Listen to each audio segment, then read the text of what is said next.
Hello दोस्तों, देखो इस सीट के हम लोग 15 सवाल कर चुके हैं। 5 सवाल और बचे हैं तो उनको भी हम लोग डिस्कस कर लेते हैं, ठीक है ना। देखो क्वेश्चन नंबर 16 में क्या है, दो संख्याओं के बीच का अनुपात 19:24 है। यदि प्रत्येक संख्या में से 36 घटा दिया जाए तो अनुपात 3:4 हो जाता है। तो संख्याओं का योग आपको बताना है, ठीक है ना। देखो बहुत ही आसान सवाल है ये, और जैसे आपके ऑप्शन सेट है, ठीक है ना। एग्जाम में सबसे पहले आपको ऑप्शन अटेम्प्ट करना है, उसके बाद सवाल को सॉल्व करना है, ठीक है ना। देखो यहाँ पे दो संख्याएं हैं आपके पास, ये पहली संख्या है और दूसरी आपकी ये दूसरी संख्या है, ठीक है ना। इनका रेशियो है 19:24, ठीक है ना। संख्याओं का योग आपसे पूछा है तो आप पहले रेशियो को ऐड करिए, कितना आ रहा है 9 4 13 और 2 1 3 1 4, ठीक है ना। तो यहाँ पे जो रेशियो का एडिशन आया वो 43 आया है, ठीक है ना। तो जो आंसर आपका 43 से कटेगा वही आपका आंसर होगा, ठीक है ना। तो सबसे पहले आप ऑप्शन को चेक करिए कौन सा नंबर 43 से कट रहा है, ठीक है ना। देखो मैं ऑप्शन आपके सामने लिख रहा हूँ, ये 305 है पहला, दूसरा है 295, ठीक है, तीसरा है 238 और ये है आपका 387, ठीक है ना। तो यहाँ पे देखो आप क्या करो, इसको आप 5 से कट रहा है तो 5 से काट लो, तो कितना हो गया 5 6 30, 5 ये 61 गुणे में आपका 5 आया। ये कितना हो गया 5 5 25 और 4 5 9 45 59 गुणे में आपका 5 आया, ठीक है ना। ये 2 से कट रहा है तो कितना हो गया 2 1 के 2 2 1 के 2 2 नहीं 18 और 2 1 के 2 2 1 के 2 नहीं 18 गुणे में आपका 2, ठीक है ना। 119 को 17 गुणे 7 आप लिख लीजिए, ठीक है ना। 17 और 7 दूनी 14 कर दो इसको, 17 गुणे 14, ठीक है ना। अब देखो इनको आप 43 से आप डिवाइड करिए, तो ये देखो आपका, देखो जब 61 गुणे 5 को आप 43 से डिवाइड करोगे तो 61 कटेगा नहीं कटेगा, तो ये आंसर आपका नहीं होगा। 59 43 से कटेगा नहीं कटेगा, तो ये भी आपका आंसर नहीं होगा। 17 43 से कटेगा नहीं कटेगा, तो ये भी आपका आंसर नहीं होगा। तो ये आपका आंसर हो जाएगा, ठीक है ना। तो देखिए कभी भी आप, बार बार मैं आपसे बोल रहा हूं, कभी भी आप सवाल को अटेम्प्ट करिए तो फालतू की ट्रिक याद करने से अच्छा है आप पहले ऑप्शन से उसको अटेम्प्ट करिए, ठीक है ना। जब एक से अधिक ऑप्शन मैच कर जाए तब आप उस सवाल को सॉल्व करिए, ठीक है ना। देखिए इस सवाल को हम लोग पूरा भी सॉल्व कर लेते हैं। देखो सवाल में आपसे क्या बोला है कि रेशियो आपके पास 19:24 है। यदि प्रत्येक में से 36 घटा दिए जाए, तो इससे हमने 36 घटाया और इससे हमने 36 घटाया, ठीक है ना। तो जो फाइनल रेशियो हुआ वो 3:4 हो गया, ठीक है ना। देखो इसमें हम लोग क्या करते हैं कि पहले हम लोग इस रेशियो और इस रेशियो को सॉल्व करते हैं, ठीक है ना। हम लोगों को क्रॉस मल्टीप्लाई करना होता है, ठीक है ना। तो पहले आप इसको इससे मल्टीप्लाई करिए और इसको इससे मल्टीप्लाई करिए, ठीक है ना। तो ये कितना हो गया 19 चौको 76, यहाँ साइड में देखो आप, ठीक है ना। और ये कितना हो गया 24 3 72, ठीक है। तो 76 और 72 का अंतर कितना है आपके पास 4, ठीक है। अब आप इसको आप हटा दीजिए, ठीक है। देखो ठीक है, ये हो गया, ठीक है। अब देखो हमको क्या करना है, ये जो नंबर दिया हुआ है और ये जो रेशियो है नीचे वाला, इसको हमको सॉल्व करना है, ठीक है ना। वही करते हैं हम लोग, क्रॉस मल्टीप्लाई करते हैं, ठीक है। लेकिन जब सेम नंबर हो तब आपको क्रॉस मल्टीप्लाई करके अंतर लेने की जरूरत नहीं है। आपको क्या करना है, इसका अंतर लेना है, कितना अंतर है आपका 1, और इस नंबर से आपको मल्टीप्लाई कर देना है, तो वही सेम चीज आ जाएगी, ठीक है ना। 36 गुणे 1 कितना हो गया 36, ठीक है ना। तो 4 यूनिट की वैल्यू आपके पास 36 है, तो 1 यूनिट की वैल्यू कितनी हो गई 9, ठीक है ना। तो ये जो 1 यूनिट की वैल्यू आपकी 9 आई है, ठीक है ना। तो आपको 43 यूनिट की वैल्यू चाहिए, तो इसमें आप 9 से आप मल्टीप्लाई कर दीजिए, ठीक है ना। तो कितना हो गया 9 3 27, 9 4 36 और 2 38, ठीक है ना। 387 आंसर आपका ऐसे भी आ गया, ठीक है ना। अगर आप ऑप्शन से करते तो ऐसे भी आ जाता, ठीक है ना। तो एग्जाम में कोई नहीं देख रहा है कि आप ये सब करके आंसर दे रहे हैं कि कैसे दे रहे हैं, ठीक है ना। तो इस सवाल को आपको ऑप्शन से ही करना चाहिए पहले, ठीक है ना, तभी आपका समय बचेगा। इसको आप देख लीजिए ध्यान से, ठीक है ना। ये क्वेश्चन नंबर आपका 16 है।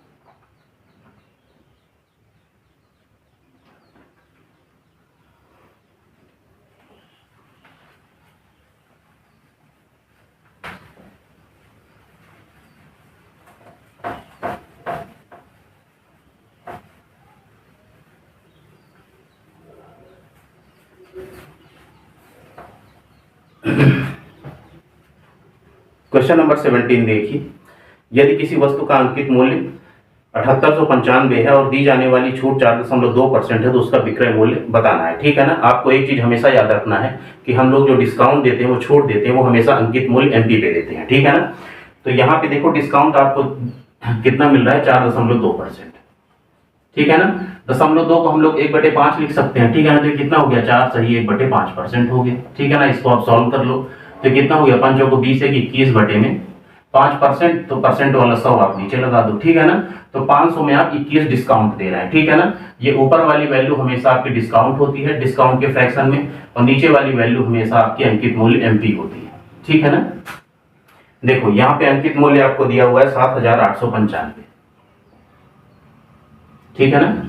और यहाँ पे क्या है, देखो 500 रुपए में आपने 21 रुपए आप डिस्काउंट दे दिए, तो कितना बचा आपका 479 और डिवाइड बाई 500, ठीक है ना। ये आपका फ्रैक्शन बना, ठीक है। इसको आप थोड़ा सॉल्व कर लीजिए, तो कितना हो गया, देखो नीचे आपका 100 हुआ, 5 से कट रहा है, इसको काटिए, 5 1 के 5, 2 7 28, 5 5 25, 3 28 हो गया, 5 7 35, 4 और 9 45, ठीक है ना।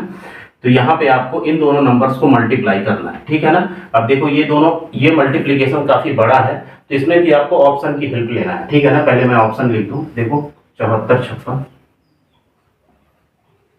दशमलव में आपका 3 1, 76 35, दशमलव में 4 1, ठीक है ना, और 73 64, दशमलव में 5 1, ठीक है, और 75 63, दशमलव में आपका 4 है, ठीक है ना। अब आप ऑप्शन को अगर आप ध्यान से देखेंगे तो जो लास्ट से आपका तीसरा नंबर है, ठीक है ना, लास्ट से आपका तीसरा नंबर है, वो सब में अलग अलग है, ठीक है ना। तो आप लास्ट से तीसरा नंबर पे आप फोकस करिए और उसी को निकाल लीजिए आप जल्दी से जल्दी, ठीक है ना। तो ये कितना हो गया, देखो आपका 1579 और गुणे में आपका 479, ठीक है ना। तो मैं सीधे तीसरा नंबर निकाल रहा हूँ, तो कितना 981 किए, फांसी लाए 8, 9 7 63 और 8 कितना हो गया 71 कि 1 हासिल लाए 7 आया, ठीक है ना। और 9 अपना 45 और 7 कितना हो गया आपका 52, ठीक है। और ये कितना हो गया 7 नहीं 63 की 3 हासिल लाए 6 और 7 7 49 और 6 ये 55, ठीक है। और ये कितना हो गया 4 नहीं 36, तो ये कितना हो गया 6 5 11 2 13, ठीक है ना। तो लास्ट से जो तीसरा नंबर है वो 3 आएगा, ठीक है ना। तो 3 आपका लास्ट वाले में है, तो ये आपका आंसर हो जाएगा, ठीक है ना। पूरा मल्टीप्लाई करने की जरूरत नहीं है, ऐसे ही जुगाड़ लगा लगा के आपको आंसर देना है, ठीक है ना। इसको भी आप देख लीजिए।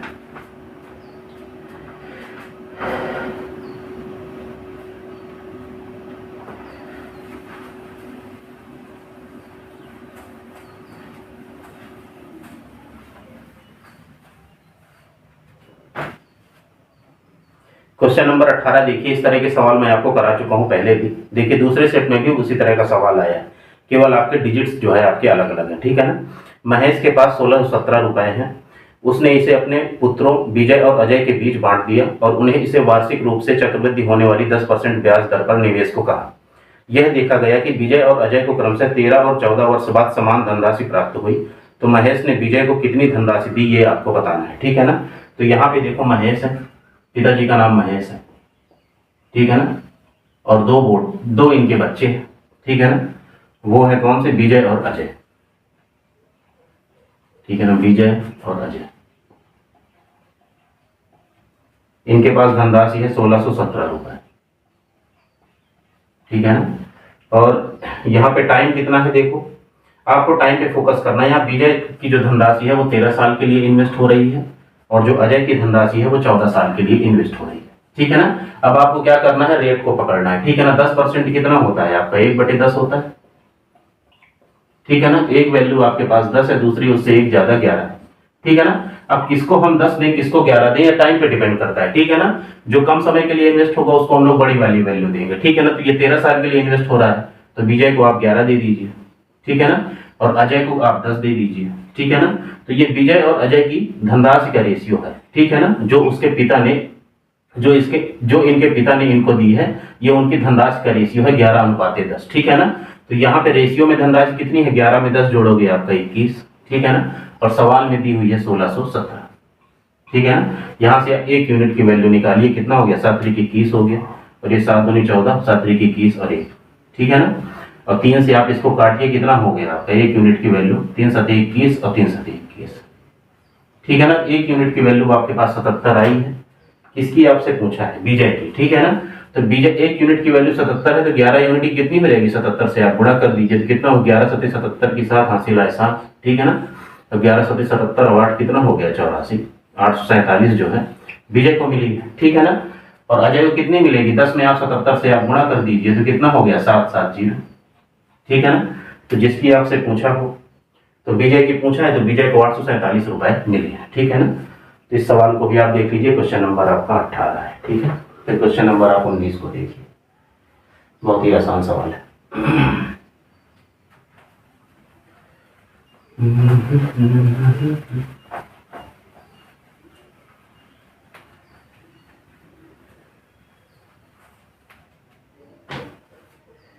क्वेश्चन नंबर 19 को देखिए, एवरेज का बहुत ही प्यारा सवाल है। देखो, एक कक्षा के 54 विद्यार्थियों की औसत आयु 37 वर्ष है। यदि शिक्षक की आयु भी सम्मिलित कर ली जाए तो संपूर्ण समूह की औसत आयु 38 वर्ष हो जाती है। तो शिक्षक की आयु वर्ष में आपको बतानी है, ठीक है ना। इसको आप बेसिक से भी कर सकते हैं, लेकिन जो तरीका मैं बता रहा हूँ आप उससे देखिए, ठीक है ना। 54 विद्यार्थी हैं, ठीक है ना, उनका जो एवरेज एज है वो आपका 37 साल है। एक शिक्षक आ गया तो अब कितने लोग हुए, 55, और एवरेज कितना हो गया, 38, ठीक है ना। तो 38 को हम लोग क्या लिख सकते हैं, 37 प्लस में 1 लिख सकते हैं, ठीक है ना। अब आप बातों को ध्यान से सुनिए। देखिए, अगर आपका शिक्षक 37 साल का होता, ठीक है ना, तो 55 लोगों का एवरेज कितना होना चाहिए, आपका 37 होना चाहिए, ठीक है ना, क्योंकि 54 लोगों का एवरेज क्या है, आपका 37 है। अगर शिक्षक भी आपका 37 साल का होता, शिक्षक भी आपका 37 साल का होता तो एवरेज में कोई चेंज नहीं होता, 55 लोगों का जो एवरेज है वो आपका 37 हो जाता, ठीक है ना। लेकिन उसके आने से एवरेज आपका 1 बढ़ गया है, ठीक है ना। एवरेज बढ़ने का ये मतलब होता है कि सबकी वैल्यू जब एक एक बड़ी होगी तभी एवरेज आपका 1 बड़ा होगा, ठीक है ना। तो यहाँ पे जो 1 में वृद्धि हुई है, ठीक है ना, तो जब 55 लोगों में 1 की वृद्धि हुई होगी, ठीक है ना, तभी एवरेज आपका 1 से बढ़ा है, ठीक है ना। तो जो शिक्षक आया होगा वो 55 वैल्यू एक्स्ट्रा और लेके आया होगा, ठीक है ना, तभी सब में 1 की वृद्धि हुई है, ठीक है। तो इसको इसमें ऐड कर दीजिए, कितना हो गया, 7 5 12 और 5 3 8 1 9, ठीक है ना। तो शिक्षक की जो एज है वो आपकी 92 साल की है, ठीक है ना, काफी बूढ़ा शिक्षक है आपका, ठीक है ना। इसको आप ध्यान से देख लीजिए, ठीक। ये क्वेश्चन नंबर आपका 19 है।